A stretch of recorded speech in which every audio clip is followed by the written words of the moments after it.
কেন চাইবি না? বলি কেন চাইবি না? তোর জায়গায় একটা পাঁচ করা লোক রাখতে গেলে মাসে মাসে তো 30-35 টাকা খরচ হয়ে যেত।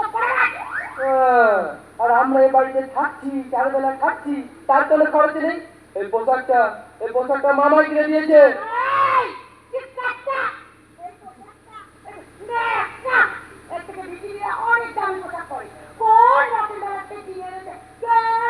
অনু তাছাড়া কোনো অসুবিধা নেই।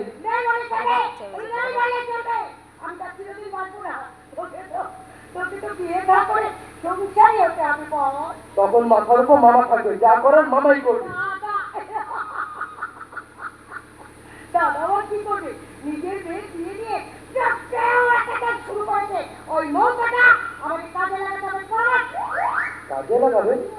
কিভাবে কাজে লাগাবে? মৌকা ছেলে কথা তোকে সেদিন বললাম টাকাটি ম্যানেজ করে ওই বলছি ছেলেটার সঙ্গে বন্ধনার বিয়েটা ঠিক করে তাতে আমাদের কি লাভ হবে? ওই আমাদের বাড়িতে এসে মাথা নিচু করে কথা শুনবে। আর ওই নতুন ম্যানেজারটা, হ্যাঁ ওই নতুন ম্যানেজারটা আমাদের বাড়িতে করে ক্যাট হয়ে বসে থাকবে। মামা থাকতো কোনদিন সে কাজ করতে পারবে না। দাদা পিছাবি রুপি কবে বলতে কবে উপরে উঠে যাবে তখন কি হবে? কালী বাবা এই যে কালী বাবা বন্ধনার কোনো খবর নেই? ওই যে ছেলেটাকে আনিয়ে বলেছিল তার কি হলো? আমি তো কাজের চাকরির সাথে কথা বলার সময়ই পাইনি।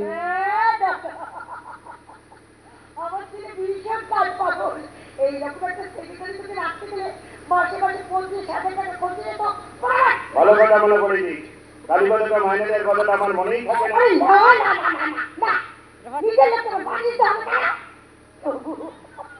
তবু তুই যখন জোর করছিস টাকাটা আমার হাতেই দে।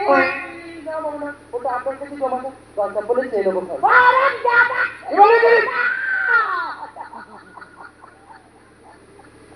আমি কিচ্ছু বলিনি, আমি তুই তালা মুখে করতে যে তালা কার জন্য বলবো? ভগবান আমাকে ওপরে টেনে দিলেই আমি বন্ধনবাবুকে চিন্তায় ফেলে দিল। ওদিকে কিছু ফাইনাল না হলে তো আমি অসীমের সঙ্গে কোনো কথা বলতে পারছি না। তুমি তার সঙ্গে কথা বলতে পারো না। এই ব্যাপারে আমি আর কোনোদিন কোনো কথা বলবো না। কেন বলবি না কেন? আমি তো বলেছি তোর উপর কোনো জুলুম করবো না। তবু তুই বাচ্চাকে এ বাড়িতে নিয়ে এলি না কেন? এই বাড়িতে আসার কোনো যোগ্যতা নেই। তোর মতো মেয়ে যদি কাউকে ভালোবাসে সে কখনো কোনো দিক দিয়ে অযোগ্য হতে পারে না। ভুল বাবা ভুল। আমি একটা চরম ভুল করেছিলাম। তোমার মেয়ে আজও মানুষ চিনতে শেখেনি বাবা। এইসব কি বলছিস তুই? আমি তো কিছুই বুঝতে পারছি না। বাচ্চা আমার ঠকিয়েছে বাবা। আমার সরল মনটাকে নিয়ে ও শুধু খেলা করেছে। খেলা করেছে? তুই কি করে বুঝবি? অনেকদিন ধরে একটা মেয়েকে ভালোবাসে। টাকার জন্য এতদিনও আমার সঙ্গে ভালোবাসার অভিনয় করেছিল। অভিনয় করেছিল? না তোর সঙ্গে এত বড় বেইমানি করার পর ওখানে কি কিছুতেই ছেড়ে দেবো না। আমি ওকে আদালতে টেনে নিয়ে যাবো। পারবে না বাবা, পারবে না। বিশ্বাস আর ভালোবাসার বুকে ছুরি বসানো কোনো আদালত তার কোনো শাস্তি দিতে পারে না। দোষ যদি কেউ করে থাকে তাহলে সেটা করেছি আমি। তোর কোনো ভুল হচ্ছে না তো বন্ধনা? কোনো ভুল হচ্ছে না। আমি নিজের চোখে ওদের দেখে এসেছি, নিজের কানে ওদের সব কথা শুনেছি। খুব ভালো হয়েছে যে অনেকদিন আগেই তুই ওর চরিত্রের চেহারাটা চিনতে পেরেছিস। একবার বিয়ে হয়ে গেলে তো সারা জীবন ধরে সেই মূলের মাংসল বলতে হতো। তবু আমার কথা বলা যায় না বাবা।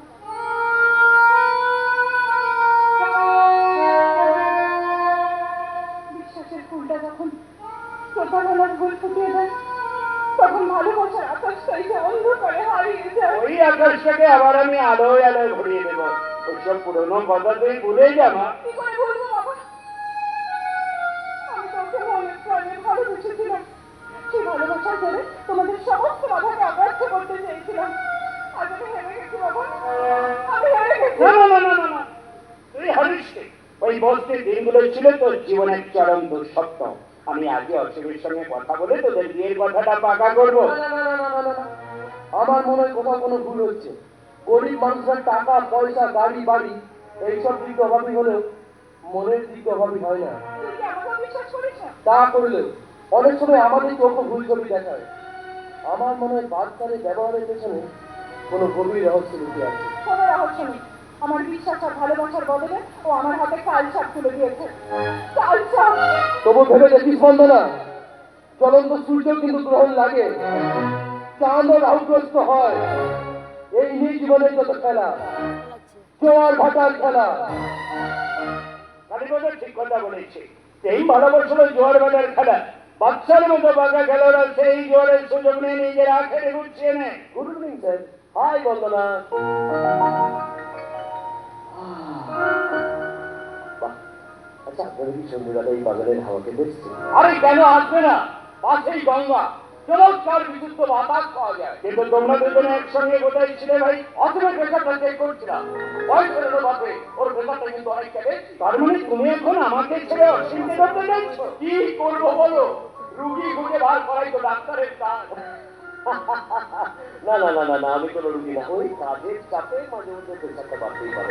তবু এগুলো কিন্তু মেনটেন করা উচিত না। ঠিক বলেছো, একদম ঠিক কথা বলেছো। আমার চেম্বার একদিন চলে এসো, ওখানে সব রকম সুবিধা আছে। তোমার ফুল বডি আমি চেক আপ করে দেবো। তাহলে আপনারা এখন কথা বলুন, আমি যাই। না না না না না, আমি যে কথা বলতে চাই সেখানে তোর আর অর্জুনের থাকা দরকার। ও তার মানে তুমি নিশ্চয়ই ওদের বিয়ের কথা বলবে, তাই তো? হ্যাঁ, আগামী মাসে বন্দনার জন্মদিন, ওই দিন একটা বড় করে পার্টি দিয়ে আমি ওদের বিয়ের কথাটা অ্যানাউন্স করবো। আরে সেসব তো ঠিকই আছে, কিন্তু বিয়ে করবে ওরা, সংসার করবে ওরা, তাই সবার আগে ওদের দুজনকে একটু মন প্রাণ খুলে কথা বলতে দাও। সে তো বটেই, আমাদের মতামতটা তো ওদের ওপর চাপিয়ে দেওয়া ঠিক হবে না। অসংখ্য যদিও আমরা দুজনে মিলেই পছন্দ করেছি, তুমি ওকে একটু ভালো করে বাজিয়ে দেখে নিয়ে বন্দনা। আর আমরা এই গুরুরা সেই যৌবনের আচর থেকে একটু দূরে সরে থাকি এখন। এসো এসো বলতাম, এসো। হ্যাঁ চলো, এবারেতে উৎসবের আলো জ্বালার দায়িত্বটা আমি তোদের উপরেই দিয়ে গেলাম। চলো ডাক্তার।